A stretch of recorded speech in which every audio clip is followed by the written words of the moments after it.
On February 8th, British energy giant BP delivered its highest quarterly profit in a decade. At that time, Russian tanks had not crossed into Ukraine, but some 130,000 troops were at Ukraine's border. After delivering the results, BP CEO Bernard Looney offered a strong defense of BP's deep relation with Russia's largest oil producer Rosneft. In a television interview, Looney said that their job is to focus on the business of business and that they avoid politics. But as the Russian president went to war in Ukraine on February 24, the politics started becoming unavoidable. A slew of companies in some or the other way halted or ended their operations in Russia. As the moral pressure grew, BP was no exception. On February 27, BP decided to exit its stake in Rosneft, a relation and partnership which took them 30 years to build. Major oil giants such as Shell, Norway's Equinor, US's ExxonMobil followed BP's footsteps. But even as these energy companies were leaving, Russia's energy sector was still out of reach from the Western sanctions. From February 21, when Vladimir Putin recognized the two pro-Russian republics of Donetsk and Luhansk in Ukraine, the Western world focused on sanctions aimed at cutting Russia from the global economy. However, Russia's energy sector was not touched in these sanctions.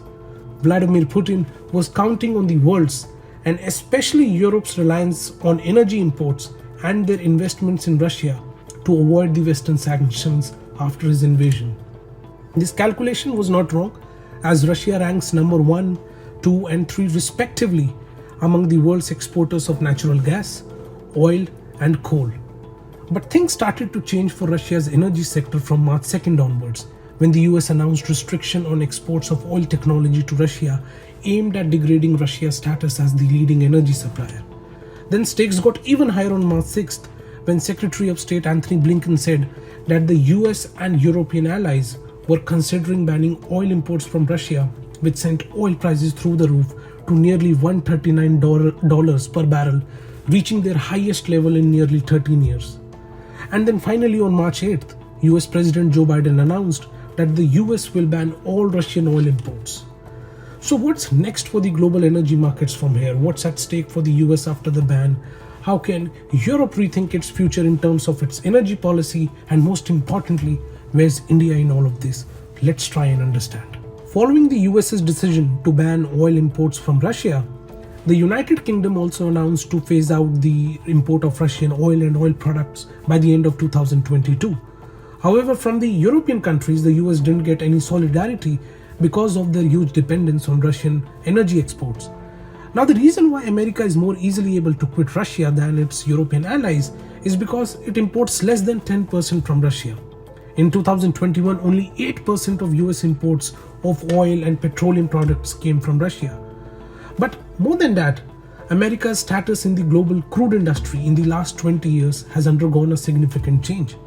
For instance, in the first decade of the 2000s, America imported more than 10 million of barrels of oil per day. But because of the shale revolution there, its oil production has seen a massive increase, and it now meets more of its energy needs from its domestic production. In 2020, America became a net exporter for the first time since at least 1949.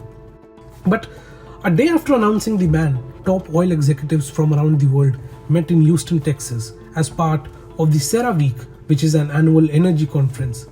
At the conference, top officials, including President Biden's climate envoy, John Kerry, very subtly encouraged oil bosses to step up on the production to meet up for the losses due to the import ban on Russia. Now, while the US is making efforts to boost domestic production, it may not reflect in the market very quickly.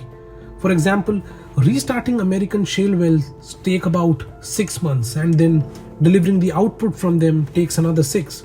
So for the time being, prices can remain high in the US, which something even President Biden acknowledged while announcing the ban, stating that defending freedom will come at a cost. These high prices, although, will become a headache for him as it is a midterm elections year in the United States. Now, if we talk about Europe, then it has the most at stake when it comes to the dynamics in the energy sector concerning Russia. Energy was the most imported product by the EU from Russia in 2021, representing 62% of EU's imports. But more than oil, it is gas which is a bigger problem for the bloc. In the decade to 2020, Russian exports of piped gas to the EU and Britain shot up by a fifth by volume. Europe imports around 400 billion cubic meters of gas a year, and nearly half of it comes from Russia. The European Commission, after the invasion, has published a new plan to cut EU's dependency on Russian gas by 2/3 this year and end its reliance on Russian supplies of the fuel well before 2030. For achieving this, it would switch to alternative supplies and expand clean energy faster under the new plan, but replacing about half of the Russian gas through these alternative supplies will be very tough beyond 2022. To really wean off itself from the Russian gas, the bloc will need to have a uniform approach when it comes to gas and renewables. For example, Germany and Ireland accept that new gas plants are needed as backup and a bridge to a cleaner future. But others, such as Spain, they want to deny natural gas the green label for climate reasons. Similarly, on the nuclear front, while Germany has been shutting down its nuclear fleet, France and the Netherlands want to expand theirs.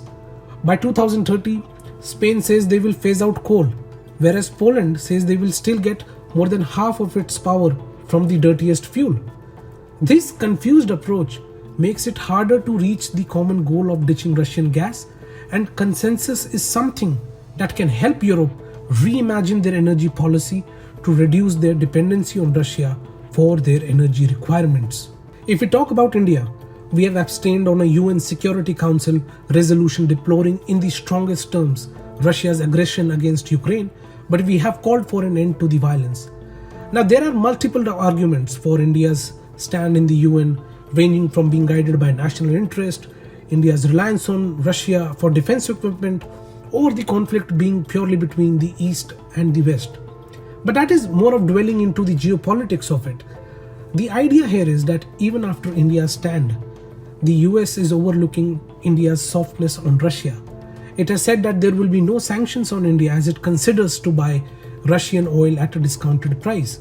India imports 80% of its oil needs and usually buys about 2 to 3% of its supplies from Russia. But with oil prices up 40% so far this year, the government is looking at increasing this if it can help reduce its rising energy bill. Policymakers in Washington argue that America should keep its eye on the larger goal of containing Chinese expansionism, where India also has shared interest. But the US is trying to exert a sort of a moral pressure on India and trying to keep it away from buying Russian oil. White House Press Secretary Jen Psaki, while addressing a question on India considering buying cheap Russian oil, said that India would want to think as to where they would want to stand when history books are written. The EU continues to pay Russia $400 million every day for consuming Russian gas. If the US can understand Europe's lack of good choices, it should also empathize with India as well. So while it may look that it is only the US and some other countries who have outrightly banned Russian oil and due to which oil prices shouldn't be a concern, the International Energy Agency feels otherwise. The agency says that traders, energy companies, and shipping firms are shunning Russian crude, fearful of the reputational risk. This is probably the reason why even Reliance Industries is contemplating avoiding Russian oil, according to a recent Reuters report, even as state-owned Indian Oil and Hindustan Petroleum are buying Russian crude. All of this could effectively mean 3 million barrels a day of Russian supply getting cut off from the global markets starting next month. The higher prices due to this supply cut have increased inflation fears and reducing households' purchasing power. The US Federal Reserve has already hiked interest rates by 1/4 of a percentage point and has signaled 6 more hikes later in the year to curb the highest inflation in 40 years in the United States. The RBI's Monetary Policy Committee, scheduled in April, will also have a difficult task at hand as India's retail inflation, measured by the CPI index, has now breached RBI's tolerance level of 6% for 2 consecutive months. But all said and done, the good news, at least till the time of recording this video, is that oil prices have come below the $100 per barrel mark. The reason for this fall in global prices is the slower anticipated demand due to the surging COVID-19 cases in China, the progress on ceasefire talks between Russia and Ukraine, and the hope for resumption of the Iran nuclear deal. How these developments will affect the global prices in the coming months, we'll keep a close look on. Until next time, keep reading and watching BW Business World.